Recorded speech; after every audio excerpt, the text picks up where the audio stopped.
할렐루야. 네, 한 주간 동안 주님 안에서 잘 보내셨습니까? 지난주 우리는 새해 첫 예배를 드리면서 우리 행복한 누리교회 2022년도 교회의 표어가 성령 충만한 삶이라는 그 표어를 함께 선포하고 외치는 시간들을 가졌습니다. 그리고 우리가 한 해 동안 성령 충만한 삶을 살기 위해서 어떠한 믿음의 삶을 살아야 되는지 또 몇 가지로 함께 말씀들을 나누었습니다.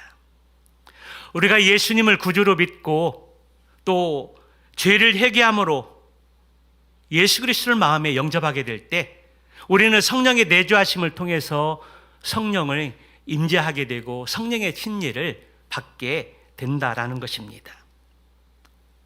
우리가 성령의 내주하심을 경험하고 성령의 친례를 받게 되었을 때 우리는 그것으로 끝나는 것이 아니라 계속해서 성령의 충만한 삶을 힘써야 한다는 것입니다. 여러분, 지난주의 말씀을 통해서 성령의 충만함이 무엇이라고 말씀을 드렸습니까? 그것은 성령의 지배를 받고 우리가 길들여지는 삶을 살아야 한다는 것입니다. 우리의 몸의 모든 영역, 말하는 것부터 시작을 해서 우리의 눈, 귀, 입, 코, 발, 다리, 그 모든 영역들이 성령의 길들여짐을 받게 되었을 때 나타나는 세 가지 특징이 있는데 그것이 무엇입니까? 하나님 앞에 찬양하는 삶, 하나님 앞에 감사하는 삶, 피차 복종함으로 섬기는 삶이 우리가 성령 충만할 때 나타나는 열매라고 말씀을 드렸습니다. 사랑하는 성도 여러분, 우리가 2023년도 첫 주일 예배를 드린 그 이후에 성령의 충만한 삶을 통해 나타나는 세 가지의 그 열매를 사모하고 우리의 삶의 현장에서 우리가 어떠한 상황에서든지 찬양하고 감사하고 복종하여 섬기는 삶을 살기로 결단하고 세상에 파송을 했는데 여러분들은 지난 한 주간 동안 삶을 통해서 얼마만큼 하나님의 이름을 찬양하고 경배했으며 그리고 어떠한 상황 속에서도 하나님 아버지께 감사하는 삶을 살고 부부간에 피차 복종하고 섬기는 삶을 통해서 그러한 열매들이 나타나고 증거되어졌습니까? 여러분, 한 주간의 삶들을 한번 돌아보시기 바랍니다. 우리의 삶 가운데 그러한 성령의 열매들이 증거되고 나타났는지, 혹 그러한 삶을 살지 못했다면 예수님을 구주로 믿고 주님을 영접해서 우리가 성령을 받았지만 우리가 아직까지 성령 충만하지 못하다라는 것입니다. 믿을 때 성령을 받는 것은 이례적인 것이지만 성령 충만은 이례적인 것으로 끝나지 않고 우리가 계속 성령 충만을 한 번 받는 것으로 끝나는 것이 아니라 하나님 앞에 기도하면서 성령의 충만함을 사모하고 구해야 되고 계속해서 성령의 지배와 길들여지는 삶이 필요하다라는 것입니다. 우리가 믿을 때 성령 받는 것은 이례적인 것입니다. 그러나 성령의 충만함은 한 번으로 끝나는 것이 아니라 계속해서 구하고 기도하고 그러한 하나님의 은혜를 우리가 구하는 가운데 힘써야 한다라는 것입니다. 그렇게 될 때 삶의 열매로 성령의 열매로 우리가 성령의 충만함이 증명된다라는 것입니다. 그리고 날마다 성령님과 동행하는 삶을 힘써야 합니다. 우리가 성령님과 동행하는 믿음의 삶을 살고 그리고 성령의 다스림과 지배와 통치를 받게 될 때 나타나는 증거가 바로 성령의 열매라는 것들을 말씀하고 있는 것입니다. 우리 예수님께서 말씀하시기를 열매를 보고 그 나무를 아신다라고 말씀하셨습니다. 마태복음 7장의 말씀에 보면은 열매로 그들을 알리라. 나무가 건강한지 건강하지 않은지 우리는 열매를 통해서 그 나무를 알 수 있다는 것입니다. 가시나무에서 포도를 딸 수 없고 엉겅퀴에서 무화과나무를 딸 수 없듯이 좋은 나무마다 아름다운 열매를 맺게 되고 못된 나무가 나쁜 열매를 맺는다라는 것입니다. 오늘 갈라디아서 말씀을 기록했던 바울의 신앙관도 예수님과 다르지 않다라는 것입니다. 갈라디아서 5장 16절 17절 말씀을 보게 되면 너희가 성령을 따라 행하라. 그리하면 육체의 욕심을 이루지 아니하리라.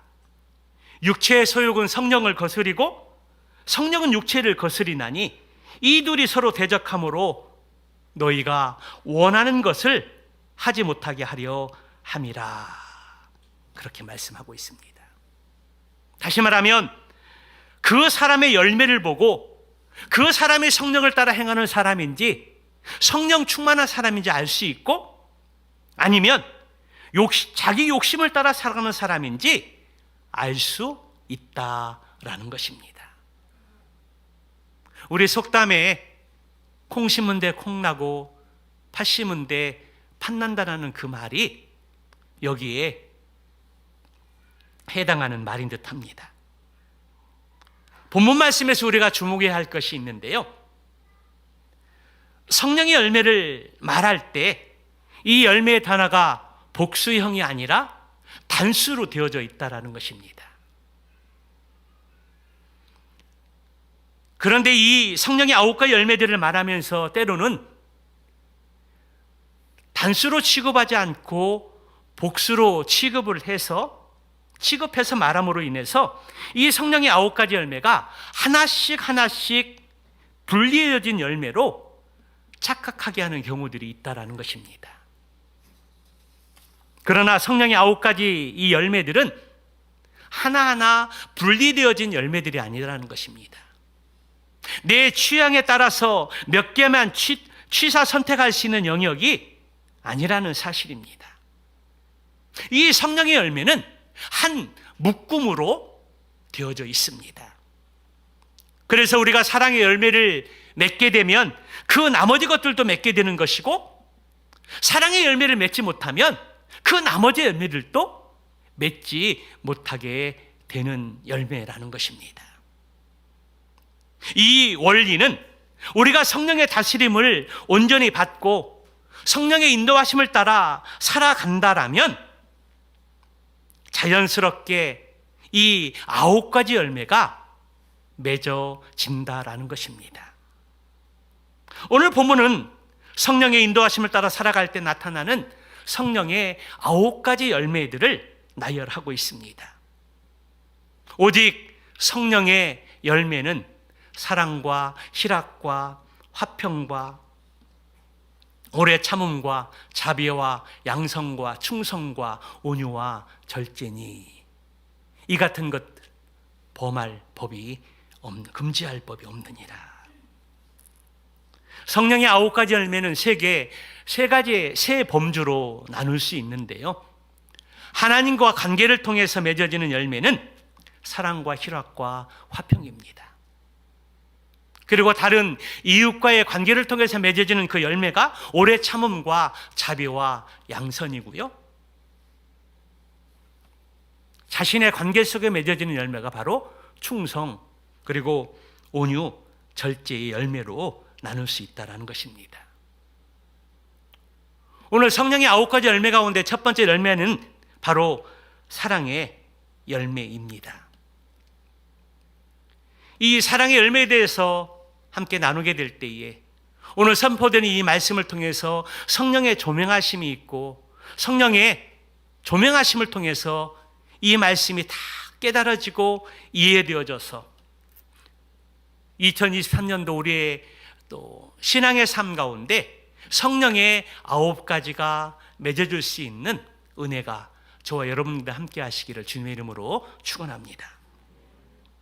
이 사랑이라는 단어를 헬라어에서는 4가지로 구분을 하게 되는데요. 첫째가 하나님의 사랑인 아가페 사랑입니다. 그리고 두 번째 부모 자녀 간의 사랑이라 할 수 있는 스토로교의 사랑을 말하고 있고요. 친구 간의 사랑이라고 할 수 있는 이 필레오의 사랑, 그리고 남녀 간의 사랑인 에르스의 사랑으로 그렇게 구분하고 있습니다. 요한 1서의 말씀을 보게 되면 하나님을 일컬어서 하나님은 사랑이시라, 그렇게 정의하고 있습니다. 이 말은 다시 말하면 사랑이 바로 하나님의 본성이라는 것입니다. 그 본성이 드러난 것이 바로 십자가의 복음이고, 그 십자가의 은혜는 하나님의 사랑에서 맺어진 결과요 열매라는 것입니다. 죽을 수밖에 없었던 죄인들을 불쌍히 여기셔서 하나님께서 당신의 독생자를 이 땅에 보내시고, 그리고 희생의 제물이 되게 하셨습니다. 예수님의 핏값으로 말미암아 죄인된 우리를, 피의 대가를 지불하시고 사단의 손에서 우리를 속량 구속하셨다는 것입니다. 이것이 바로 하나님의 아가페의 사랑이며 바로 복음의 핵심이라는 것입니다.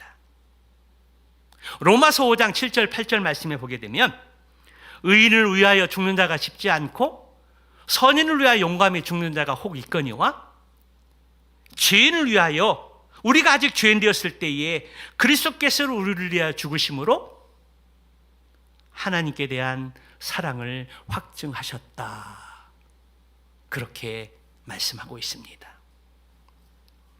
의인을 위하여 죽는 자가 쉽지 않다. 의인, 여기서 말하는 의인은 허물이 없는 사람, 하나님의 율법의 말씀을 잘 지키는 사람을 일컬어서 성경은 의인이라고 이야기합니다. 그런데 의인을 대신해서 죽을 사람이 없다라는 것입니다. 쉽지 않다라는 것입니다.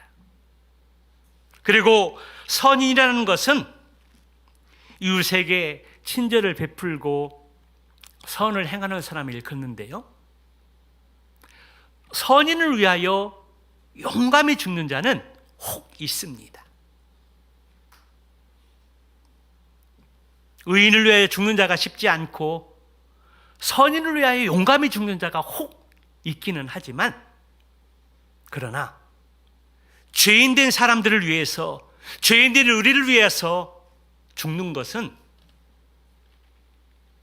없다라는 것입니다. 그런데 우리 예수님께서 경건하지 않은 자를 위해서, 또 원수를 위해서, 그리고 죄인된 우리를 위해서 십자가에 못 박혀 달려 돌아가셨습니다.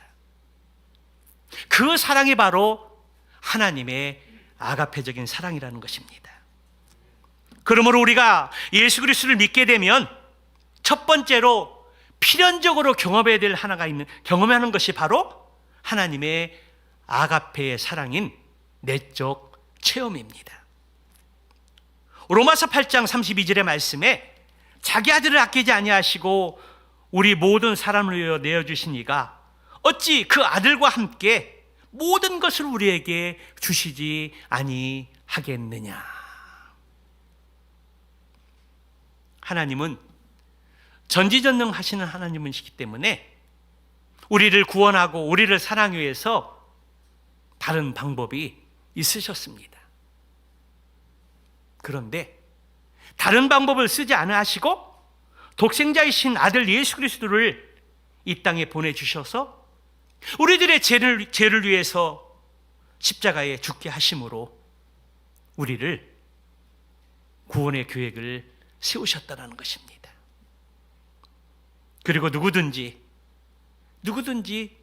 예수 그리스도의 십자가의 그 은혜를 믿기만 하면 우리를, 그 믿음을 통해서 우리를 구원해 주시고 하나님 자녀 삼아 주신다라는 것입니다. 하나님이 우리를 얼마나 사랑하는지 알게 하시기 위해서 한 분밖에 없는 독생자 예수님을 우리 가운데 보내셔서 십자가의 희생 제물이 되게 하셨다는 것입니다. 하나님은 당신이 우리를 얼마나 사랑하는지 알게 하심으로써 우리가 하나님 앞에서 얼마나 소중한 존재인지를 알게 하셨고 깨닫게 하셨습니다. 여러분, 우리는 과연 하나님의 놀라운 사랑을 받을 만한 존재였을까요? 그러한 존재가 되지 못하는 사람들입니다. 그런데도 불구하고 하나님께 우리를 사랑하셔서 독생자 예수님 이 땅에 보내주시고 십자가에 죽으시기까지 우리를 사랑해 주셨다는 것입니다. 18세기 영국에 존 뉴턴이라는 사람이 있었는데요. 이 존 뉴턴은 믿음의 어머니를 통해서 자라고 성장을 했습니다. 존 뉴턴을 위해서 어머니가 얼마나 많이 기도하고 기도했는지 모릅니다. 그러나 어머니가 돌아가신 그 이후에 이 존 뉴턴은 타락의 길을 걷게 되었습니다. 그리고 그는 돈을 벌기 위해서 급기야 흑인 노예들을 실어 나르는 노예의 손에 선장이 되어졌던 것입니다. 그리고 어느 날 노예를 또 태우고 대서양을 지나는 또 상황 속에서 큰 폭풍우를 만나게 되었는데요. 선장이었던 이 존 뉴턴은 그때 하나님 앞에 간절히 기도했습니다. 하나님, 이 큰 풍랑을, 이 풍랑에서 저를 구원해 주십시오.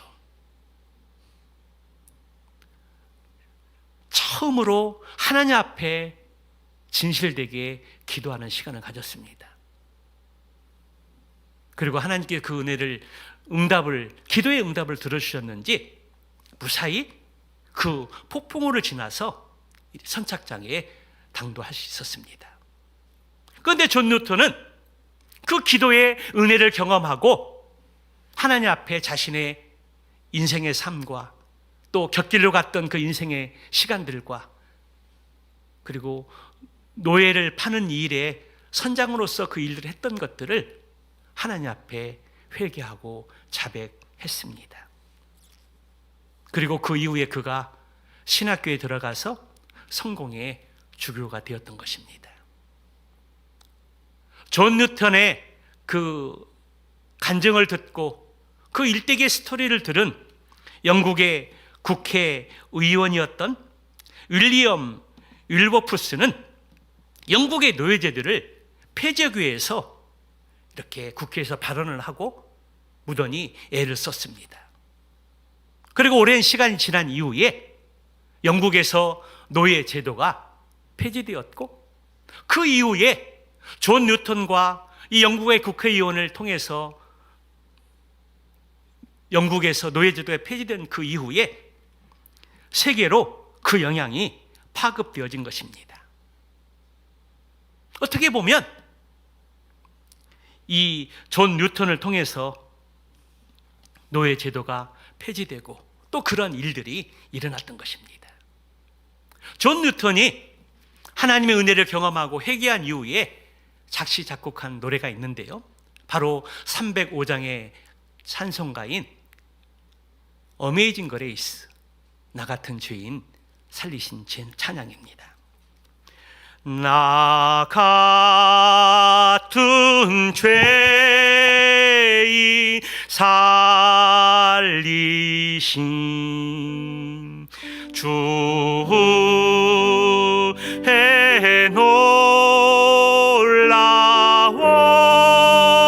놀라워 잃었던 생명 찾았고 광명으로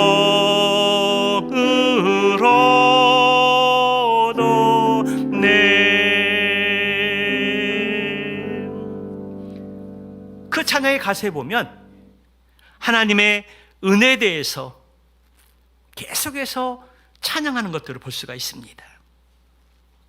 그렇습니다. 은혜가 크면 감사도 그만큼 커지는 것을 보게 됩니다. 하나님의 위대한 사랑을 더 깊이 깨달을수록 그 감격도 비례하는 것들을 볼 수가 있습니다. 그래서 바울은 고백하기를 죄가 더한 곳에 은혜가 더하다라고 그렇게 고백했습니다. 바울도 이전에 죄인 중에 괴수 같았던 자신을 우리 주님께서 불러서 사도의 직분을 맡기신 하나님의 은혜를 감사하면서 이러한 고백을 드렸습니다. 로마서 8장 38절 39절의 말씀이 바로 그것인데요. 내가 확신하노니 사망이나 생명이나 천사들이나 권세자들이나 현재 일이나 장래 일이나 능력이나 높음이나 가품이나 다른 어떤 피조물이라도 우리를 우리 주 예수 그리스도 안에 있는 하나님의 사랑에서 끊을 수 없느니라. 그리고 앞서 바울은 그리스도의 사랑에 대한 자신의 체험이 얼마나 큰지를 고백한 바 있는데요. 8장 35절의 말씀에 누가 우리를 그리스도의 사랑에서 끊으리요? 환난이나 곤고나 박해나 기근이나 적신이나 위험이나 칼이랴. 또 37절에서 그러나 이 모든 일에 우리를 사랑하시는 이로 말미암아 우리가 넉넉히 이기느니라. 할렐루야. 바울은 어떠한 고난과 핍박과 주림과 헐벗음과 생명의 위협과 칼의 위협뿐만 아니라 주를 위해서 하루 종일 죽음의 위협을 당하고 도살장의 양 같은 취급을 받았지만 오히려 넉넉히 이길 수 있었던 것은 자신을 위해서 죽기까지 사랑해 주신 그리스도의 사랑을 깨닫기 때문이라고 그렇게 고백했던 것입니다. 그러므로 이와 같은 하나님의 아가페 사랑을 경험한 자라면 당연히 나 같은 죄인을 이토록 사랑하여 주신 하나님의 그 사랑에 감격할 수밖에 없다는 것입니다. 그리고 하나님을 사랑할 수밖에 없다라고 고백하는 것입니다. 더 나아가서 그 하나님의 놀라운 사랑을 경험한 사람들이라면 자연스럽게 그 하나님의 사랑을 이웃에게 흘러보내는 그러한 삶을 살게 된다라는 것입니다. 우리 예수님께서 요한복음 13장 34절 35절에서 말씀하셨듯이 새 계명을 너에게 주느니 서로 사랑하라. 내가 너희를 사랑한 것 같이 너희도 서로 사랑하라. 너희가 서로 사랑하게 되면 이로써 모든 사람이 너희가 내 제자인 줄을 알리라. 그렇게 말씀하셨습니다. 그렇습니다. 우리가 예수를 믿고 하나님의 사랑과 십자가의 은혜를 경험한 사람이라면 사랑하며 살 수밖에 없다라는 것입니다. 그리고 그 사랑의 삶을 통해서 성령의 열매가 나타나게 되는데 그 첫 번째 열매가 바로 사랑이라는 열매입니다. 그리고 그 사랑은 철저히 하나님과의 관계에서 맺게 되는 열매라는 사실들을 우리에게 말씀해 주고 있습니다. 사랑하는 성도 여러분, 행복한 우리교회 23년도 표어가 성령 충만한 삶입니다. 우리가 믿을 때 성령을 받았고 그래서 성령의 충만한 삶을 살고자 힘쓰게 될 때에 성령을 따라 살고 그리고 성령의 다스림을 따라 살게 되면 성령 충만한 성도들은 반드시 열매를 맺게 되는데 그것이 바로 첫 번째 열매가 사랑이라는 열매라는 것입니다. 그러나 이 열매라는 것은 우리가 결단하고 우리가 사모한다고 해서 맺어지는 열매가 아니라는 것입니다. 오직 하나님의 아가페적인 사랑을 경험하게 되고 성령 충만할 때 맺어지는 열매라는 것입니다. 성령이 우리의 삶에 오셔서 우리를 다스려 주시고 우리의 삶이 성령에 길들여질 때 그리고 성령님과 동행하는 믿음의 삶을 살게 될 때 자연스럽게 따라오는 열매가 성령의 열매들이요. 그 가운데 첫 번째 열매가 바로 사랑이라는 열매라는 것입니다. 바라기는 저와 여러분 모두가 다 온전히 성령의 충만함에 붙잡힌 바 되어서 성령의 열매를 맺고 이 악한 이 세상 속에서 하나님의 아가페 사랑이 우리를 통해서 하나님의 그 놀라운 사랑을 모르는 사람들에게, 복음의 은혜를 경험하지 못한 사람들에게, 그리고 구원받지 못한 사람들에게 흘러가기를 주님의 이름으로 축복합니다. 그러기 위해서는 우리가 다시 한번 이 새해 벽두부터 우리가 믿을 때 성령을 받고 날마다 성령의 충만함을 사모하고 기도하고 하나님께 그것을 바라게 될 때에 성령의 충만한 능력을 덧입고 성령의 충만함을 살아서 오늘 성령의 열매의 하나인 사랑의 열매를 맺어감으로 우리 주변의 하나님의 사랑으로 충만하고 그 하나님의 사랑이 이웃에게 흘러들어가서 구원의 열매를 맺는 그런 놀라운 믿음과 역사와 응답이 올 한 해 경험되어지고 누리고 증거할 수 있는 삶이 되시기를 주님의 이름으로 축원합니다. 기도하시겠습니다.